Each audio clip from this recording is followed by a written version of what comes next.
Біздің енді анау Меккеде тұратын өзбектер бар енді. Ептеген сол біздің кісілермен кездескенде бірдеңені сөйлегенде Құдайыр біздің адамдар рас па деген сөзді айтып болатыны бар ғой.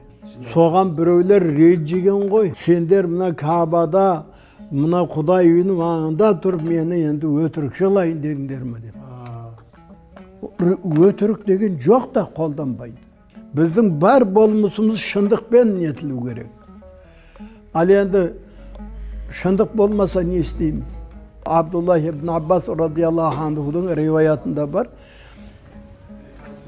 Bir adam soradı değil Peygamberimizden. Ayakunul mümin bahilen.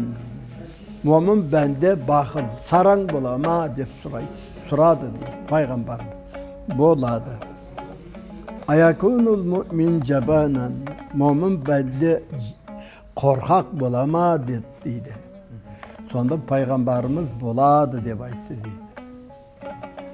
Sonda ayakunul mümin kazzaban.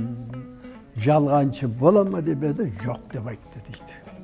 Біздің сөздеріміз шындықпен өрілмесе, балдарымыз біздердің ауылымыздан өтірік сөз естісе, біздің жүріс тұрысымыз сол айтқан сөзіміздің сәйкес шықпаса, балдар қалай қарайды бізге? Олар не айтады ертең?